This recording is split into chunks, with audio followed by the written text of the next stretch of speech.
নাফিস বাশার আলিফের কাছে স্বতন্ত্র শিক্ষার্থী ঐক্য প্যানেলের প্রশ্নটা, আপনি অবশ্যই সে সময় ছিলেন না, আপনি এসছেন।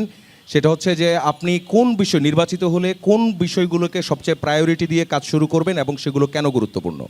2 মিনিট সময়।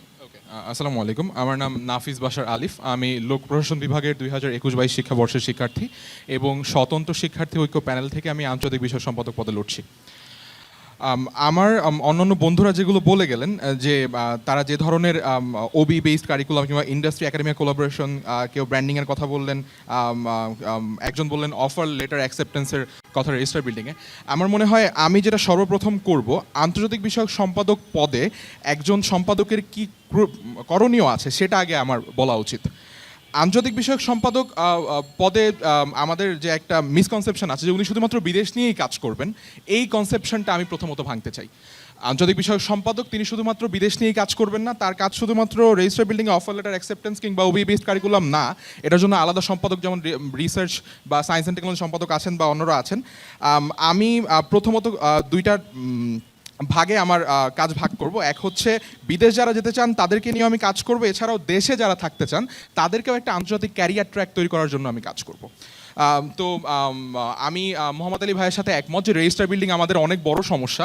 আমার প্রথম ইশতেহারই হচ্ছে রেজিস্টার বিল্ডিংকে একটা মাল্টি ফাংশনাল, একটা ডাইনামিক রেজিস্টার বিল্ডিং বানানো, ডাইনামিক রেজিস্টার বিল্ডিং মানে একটা অফিস অফ ইন্টারন্যাশনাল অ্যাফেয়ার্স বানানো যেটা রেজিস্টার বিল্ডিং কবজা থেকে মুক্ত। ঢাকা বিশ্ববিদ্যালয়ের office of international affairs exist করে, কিন্তু সেটিতে কোনো স্টাফ নেই। একজন ছিলেন, তিনি 3 সপ্তাহ আগে তিনি হচ্ছে তার দায়িত্ব ছেড়েছেন, বিকজ তিনি বলছেন তার কোনো কাজ নেই ওখানে, একজন সম্মানিত শিক্ষক।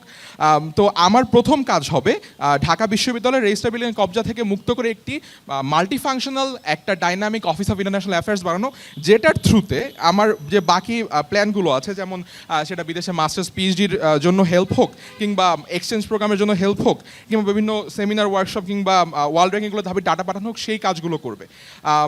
তাছাড়া এই এফিশিয়েন্ট একটা অফিস অফ ইন্টারন্যাশনাল অ্যাফেয়ার্স থাকলে আমার যে শিক্ষার্থীরা থাকবে তাদের যেসব নিডগুলো থাকে সেই নিডগুলো সহজে পূরণ হবে। অ্যান্ড আমার যে সেকেন্ড যে ফোকাসটা, যেটা আমি বলছিলাম যে দেশে যারা থাকতে চায় তাদের জন্য, সকল শিক্ষার্থী নিশ্চয়ই বিদেশ যেতে চান না, এখানে যারা আছেন সবাই নিশ্চয়ই বিদেশ যেতে চান না। যারা দেশে থাকতে চান তাদের জন্য বিভিন্ন বিদেশি সংস্থা এবং বিশ্ববিদ্যালয়গুলোর সাথে, বিশ্ববিদ্যালয়ের শিক্ষার্থীদের সাথে পিয়ার মেন্টরশিপ প্রোগ্রামের মাধ্যমে একটা সৌহার্দ্যপূর্ণ সম্পর্কের মাধ্যমে একটা আন্তর্জাতিক ক্যারিয়ার ট্র্যাক, তারা যাতে দেশে থেকেও তাদের যে এক্সপিরিয়েন্স সেটা আন্তর্জাতিক পর্যায়ের নিতে পারেন এবং যে কোনো বিদেশি বিশ্ববিদ্যালয় শিক্ষার্থীর সাথে টক্কর দিতে পারেন। আমার এই দুটোই মূল ফোকাস। এছাড়াও আমার ইশতেহার রয়েছে। তবে ধন্যবাদ।